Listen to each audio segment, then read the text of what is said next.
You're listening to a podcast by the Perennial Leader Project. Today we're examining one of the most misunderstood thinkers in Western philosophy, Arthur Schopenhauer. This 19th century philosopher is often referred to as the poet of pessimism. Yet, surprisingly, he is also a teacher of compassion. He famously wrote lines like this, quote, "Life swings like a pendulum, backward and forward, between pain and boredom." Close quote. It sounds bleak, doesn't it? Yet, even in this darkness, there is a glimmer of light, a unique, sobering form of freedom. Schopenhauer urges us not to avoid suffering, but to understand it, to accept life as it is, to live not as optimists or nihilists, but as individuals who recognize and love what is true. Part 1. The Vision of the Pessimist. Schopenhauer was born in 1788 into a world of revolution, reason, and romanticism. While others spoke of progress, he spoke of pain. He saw in nature not harmony, but hunger, a restless energy he called the will. The will, he said, is the force behind everything that lives. It drives the animal to hunt, the artist to create, the lover to pursue, and the human heart to want more than it can ever hold. And that, he believed, is the root of our suffering. In the world as will and representation, Schopenhauer put it this way, quote, "All striving springs from want or deficiency, from dissatisfaction with one's condition. But no satisfaction is lasting. It is merely the starting point of a new striving." He added, "We see the whole course of human existence as nothing but a continual struggle for existence itself, with the certainty of losing it in the end. The life of every individual, if we survey it as a whole and in general, is really a tragedy, but gone through in detail, it has the character of a comedy." Close quote. He saw it everywhere, in the animal kingdom, in desire, in love, in art, each moment of joy fleeting, each victory shadowed by the next longing.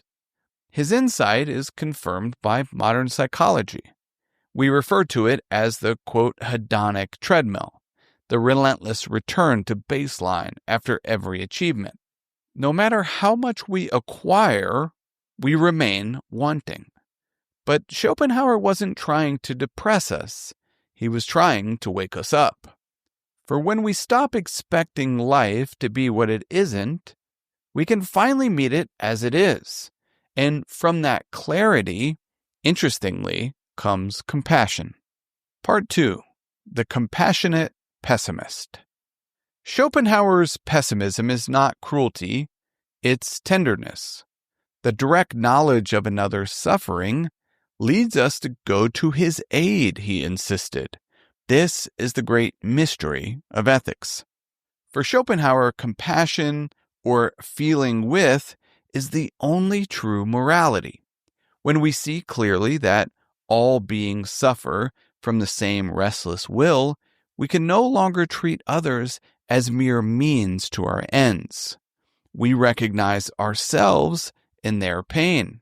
He suggested, quote, "The compassion that springs from this knowledge is the source of all real justice and loving kindness. He who feels compassion sees through the veil of Maya. He perceives that the difference between himself and others is merely apparent." Close quote. This insight connects Schopenhauer with the East, specifically with Buddhism, which he studied in depth. He believed that the veil of separation blinds us from our shared essence. To pierce the veil is to realize our unity. A similar concept appears in compassion-focused therapy, where Dr. Paul Gilbert defines compassion as, quote, the courageous awareness of suffering and the commitment to alleviate it. Close quote.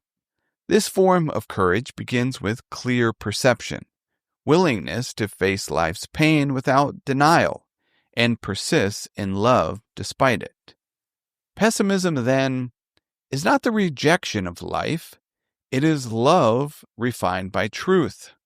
The person who is truly noble recognizes the suffering of all beings as his own, stressed Schopenhauer. Part 3. The Aesthetic Escape. Schopenhauer found moments of peace not in pleasure, but in beauty. He called art the pure contemplation of the world as representation, a moment in which the self dissolves and the will falls silent. Schopenhauer believed, quote, "In the moment of aesthetic contemplation, the will vanishes. We are no longer individuals, but pure, will-less subjects of knowledge." Close quote. When we lose ourselves in music, in a landscape, in the curve of a sculpture or a melody, we are, for an instant, free. Desire fades. The self quiets. There is only awareness. Similarly, Nietzsche, who both adored and challenged him, described music as the great bridge to the truth of existence. Contemporary neuroscience also demonstrates that art can truly break down the boundaries of the self by reducing activity in the brain's default mode network, which is responsible for ego and self-related rumination. When we gaze upon beauty without wanting, Schopenhauer says we participate in eternity. It is not escape, it is revelation. We discover that even in a suffering world, peace is possible. To live, as Schopenhauer teaches, is not to withdraw in despair, but to embrace life without illusion. He writes, quote, "The great wisdom is to make the enjoyment of the present the supreme object of life." Close quote. That's his secret. Stop asking life for more than it can give. Stop demanding meaning from chaos. Find beauty in small mercies. A quiet morning, a kind face, the scent of rain on stone. To expect suffering is not to surrender to it, but to meet it without fear. To live without illusion is to live without bitterness. This, Schopenhauer believed, is the highest freedom. When we no longer fight what is inevitable, we can finally act with clarity and compassion. In this sense, his pessimism is deeply ethical, even spiritual. He admired the saints and ascetics who lived simply, without hatred, without want. He saw in their renunciation not denial, but love. He insisted that the wise man does not expect the world to be other than it is. This is not hopelessness, it's humility. Part 4. The Art of Pessimism.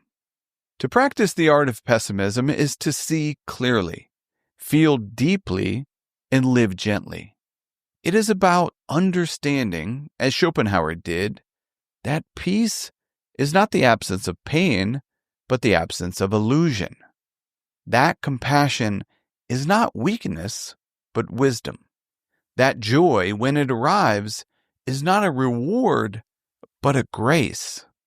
Nietzsche once accused him of denying life, but maybe Schopenhauer wasn't denying it. Maybe he was defending it from our fantasies of control and conquest.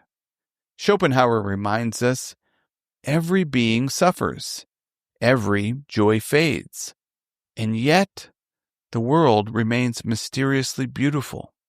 The point here is that pessimism, rightly understood, is not despair. It is honesty with love still intact.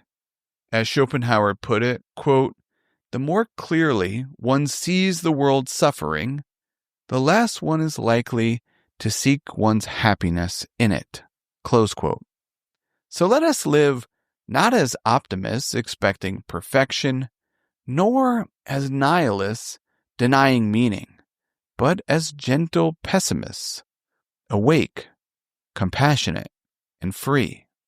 If Schopenhauer were here to pose a question, it might be, what does it mean to observe the world as it is and still affirm life? That, Schopenhauer would consider, is true wisdom. It involves suffering knowingly, loving without illusions, and finding serenity even when the pendulum swings. If this meditation resonated with you, share it with someone who finds meaning in reflection and the quiet art of seeing clearly. Thank you for listening to the Perennial Wisdom podcast. I hope you found something useful for daily life. If so, I encourage you to put what you heard into practice. Until next time, be wise and be well.